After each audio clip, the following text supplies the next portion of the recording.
Hello, everyone. Welcome, NorthStar community. So glad to be here again. Out here on a cloudy day, out here in the middle of the country, and great to be talking with you. Again, as always, uh, glad you're joining us. We're just always looking at ways to help us to gain understanding and how we can come to not be addicted, but to live a life that's full of meaning and love and connection and gratitude. And addiction takes all that away from us, as we know.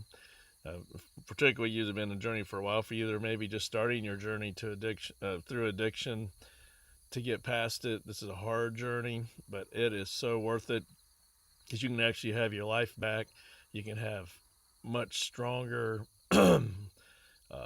connection with the world, with people, with God, all that, all those things that you so want, but so afraid to go after just because of the pain that we have faced in our lives. It's so hard for us to let go of the things we've done to protect ourselves from all this that's happened to us.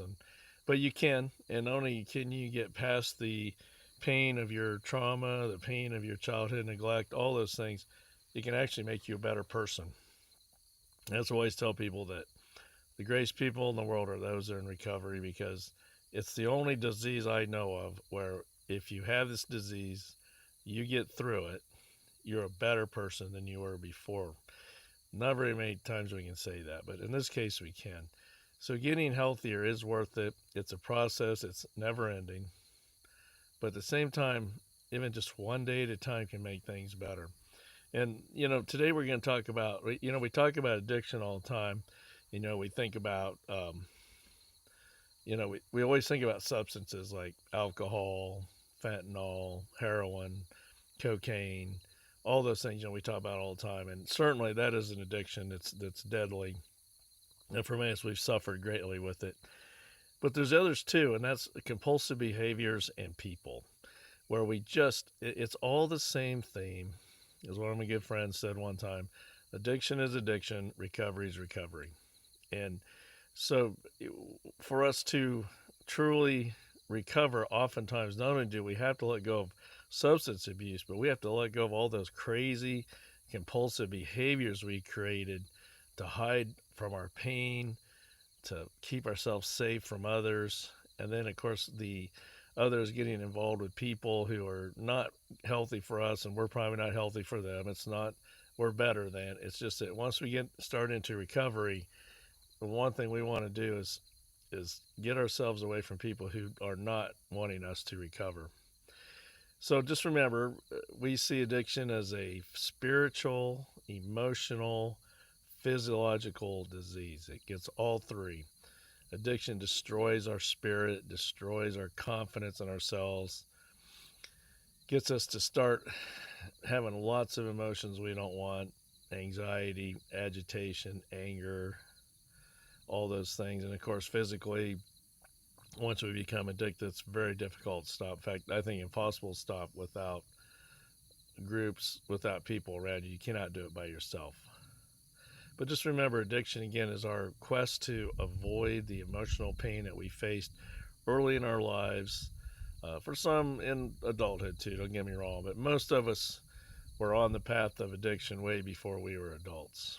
And, when you're exposed to things, when you see the anger and despair around you, your families are broken and dysfunctional, you're neglected as a child, you're abused as a child, you're abandoned as a child, all those things just really make addiction attractive. It makes us want to do things to help us to avoid all that pain. And the problem too is addiction, I think, is stronger now than it ever has been. And there's some reasons for that. One, of course, is we're just really getting good at synthesizing chemistry. We can take chemicals and put them together and create things like fentanyl that just wreak havoc, destroy lives. The other thing is, on the compulsive behavior side, it's just so much easier now to do the things that we want to do that are destructive. You don't have to face anyone. You can just go online and do things. You can order stuff. You can gamble. All those things. No one to stop you. Or at least in the past, before all that, you had to go somewhere, talk to someone, kind of expose yourself to some of the things you were doing. So it makes it hard. And I think the other thing is our society right now, um, we've swung away from our spiritual side, and that makes it even more attractive to do things that are destructive. So again, addiction is based around habitual behaviors to avoid pain. So let's talk about compulsive behaviors. I think that's one we forget sometimes or we don't understand.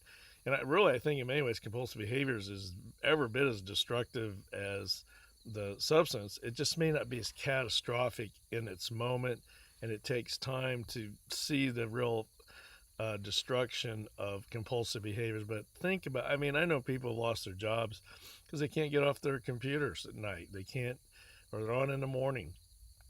Or I know people have lost all their money to gambling or getting caught up with someone that wasn't even real, or and all again based around their pain, based around the misery of their lives and their habitual behavior to avoid pain. And again, we talk about this all the time. I really do wish there were other ways to stop addiction other than pain, but pain really truly is the only way we stop. As you remember, we talk about the law of human gravity, and this is from Tversky's book, Addictive Thinking, is that we always, the immutable law of human behavior is we always gravitate toward the path of least resistance. So when you see water running off of a roof, it's always going to go down. It's always going to go downhill. And that's the same with us with our compulsive behaviors or substances. We are going to be addictive if that's easier than not to be addictive. And so the problem is, a lot of times addiction truly is a younger person's beginning disease and an older person's recovery. It's because we don't have enough pain yet. So if I have found things that can at least for a moment take away the pain that I feel for all the things that happened to me in my childhood, the doubts I have about myself because of abandonment, all those things, why not do them? That's what I would do anyway. So compulsive behaviors can be very destructive. They're ongoing, and what it does, it helps us to avoid other things. So here's some things to think about. How much time do you spend in certain things? How much time are you on social media? Things like that. How much energy do you have towards this? Because one of the problems, with like dopamine is such an attractive chemistry for us, and it's a good one. But if we overuse it, we become agitated, we become tired, we become angry, and then we need more of it to keep us going. And the other problem is a lot of times, if you really look at some of the things that you're doing, there, compulsive behaviors, the anticipation of the behavior is what drives us. And to that, knowing that we're going to get that dopamine hit, right? So we have, how much energy do we put towards it? How much secrecy do we have about it? Do we hide how much we're doing? Do we deny with ourselves how much time we're spending on this? How much money are we spending? There's lots of people out there spend lots of money, $10 here, $5 here. You never know. What kind of things are not being done in your life because you're so busy doing these compulsive behaviors? How much agitation do you have? How much anticipation do you have? I mean, you know all this. And so, what are some, Gerald May in his great book, Addiction and Grace, it really is a great book on addiction. And he's a scientist, a doctor, and when he wrote this stuff, he just is so, I don't know, matter of fact and practical about it. It just really helps you to accept things. And, he's the one that I really think addresses as close as anybody, because I myself, why did you make it so addictive? Why did you make it so easy for us to become addicts?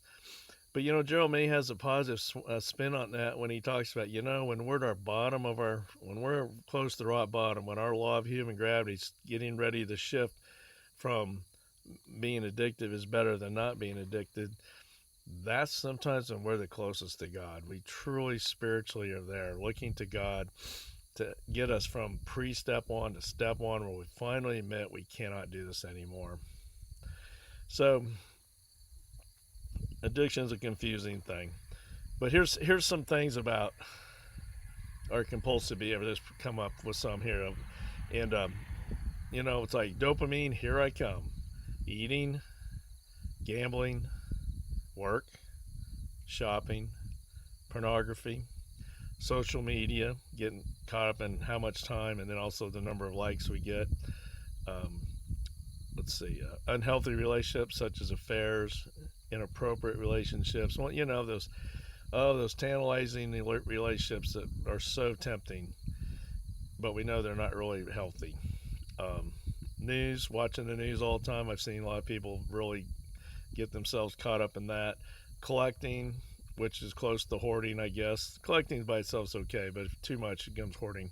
The amount of time we spend watching movies, videos, things like that, sports. I mean, it could go on and on here with the list. And the point, and I like Joe May's point on this, is that we're all addicted to something. And he calls them attachments. Um, we get attached. Jesus said to us, the two big rules were to love yourself enough to love your neighbors, and then the other was to take away anything that's more important than God in our lives. That's our compulsive behaviors right there. I mean, I've seen people who lost their jobs because they could not get off their computers. They just couldn't. It was either gaming, it was pornography, it was gambling. I've seen people get arrested. I've seen people that should have gone to prison that didn't but should have for the stuff they did, compulsive behaviors. But again, remember, compulsive behaviors, it's habitual behavior to avoid pain. Compulsive behaviors are very attractive. And again, we can justify these, well, at least I'm not drinking or I'm not using heroin, but you know what? I'm exhausted all the time. I've withdrawn from my family. I don't have time to get things done. I'm growing just more and more despising myself. I need more and more of it to keep going. So we all have compulsive behaviors. My big one is work. I do not feel worthy unless I'm working all the time. I don't feel like people value me. I don't know if I value me as much if I'm not working all the time. And work by itself is a great thing. But when it's too much, people around us, my kids have been harmed by my workaholism. My wife has been hurt by workaholism. We can go down the list. We all have stuff. So I'm going to read Psalms 51 here. Now, this is after David in the Bible was called out by Nathan the prophet about his affair he had with Bathsheba, and he actually committed murder here as well, having killed her husband. So David now has been trying to hide it, which is, there's no way that he could hide all that. And then he finally is called out on it. And he goes, "Have mercy on me, O God, according to your unfailing love, according to your great compassion, blot out my transgressions. Wash away all my iniquity and cleanse me from my sin. For I know my transgressions, and my sin is always before me. Against you only have I sinned, and done what is evil in your sight. So you are right in your verdict, and justified when you judge. Surely I was sinful at birth, sinful from the time my mother conceived me. Yet you desired faithfulness in the womb, and taught me wisdom in that secret place. Create in me a pure heart, O God, and renew a steadfast spirit within me. My sacrifice, O God, is broken spirit, a broken and contrite heart. You, God, will not despise." So he's making it clear he got caught. He does feel truly bad, which is what we all need to do. But most importantly, he got called out, and he didn't have to live his secrets anymore. And so I think I'm going to end this way just saying I think the second greatest quote in addiction recovery, the first, of course, is "one day at a time." The second one is "we are sick as our secrets." Compulsive behaviors, oh my gosh, so full of secrets. If you're doing things that you don't want anybody to know about, you've got a problem. If you're doing things that's causing monetary or relationship problems or work problems, you need to look at it. And you can't do it by yourself, because what we do when we're in addiction, we will justify anything, we will deny everything, we will not admit to the things we're doing wrong. Being addicted is being in prison. You lose your rights, you lose your brain, and you become so caught up in stuff that's all you think about. So just remember this. We all are addicted to something. Accept it. Accept that there's things that are too important in our lives that are causing issues for us. Talk to trusted people. Accept your compulsive behavior is destroying you. Get into support groups. Pray to God. Look to God for help. And live with gratitude that you know enough to stop doing this. but you can do this. But just the theme today is just, you hear about people who are alcoholics, you hear about people who are drug addicts, and it's easy for us to kind of like, well, I'm glad I'm not one of them. But while we're sitting here with 4 hours of social media, I mean, the average person now is spending over 5 hours a day on their phones. And it's not just kids. Every time I go into a restaurant, I always look around after I put my phone down, of course, and look around and I see everybody's on their phones. People, families sitting there, nobody's looking at each other. Um, there's just it's all this stuff. We've lost our abilities in many ways to connect. But a lot of kids were in so much pain, and we don't want to deal with stuff. We want to get out of it. We need the dopamine hit, and so we just do things that eventually by themselves may not be a problem, but when they become too big, too strong, too much, they become destructive. And so I just hope if you're dealing with compulsive behaviors, don't minimize them. Accept them as part of your recovery journey, and you can live your life so much healthier when you're not caught up in everything around you except for what's within you. So anyway, we meet. So glad. Thank you for joining us. And we meet on Wednesdays and Fridays at Walter Grove Baptist Church in Mechanicsville. If you're not local and you want to reach out to talk to me, I'd always love to hear from you. And my email is csimpson@wgva.church. And love to hear from you. So let's close with the prayer of serenity. And thanks for joining. God, grant me the serenity to accept the things I cannot change, courage to change the things I can, and wisdom to know the difference. Living one moment at a time, living one day at a time, enjoying one moment at a time, accepting hardships as a pathway to peace, taking as Jesus did the sinful world as it is, not as I would have it. Trusting that Jesus will make all things right if I surrender to his will, that I may be reasonably happy in this life and supremely happy with him forever and the next. Amen. All right, let's start letting go. Let's talk to somebody about your secrets. Let go of some of those compulsive behaviors and your life will get better. Again, thanks for joining us. Have a good week.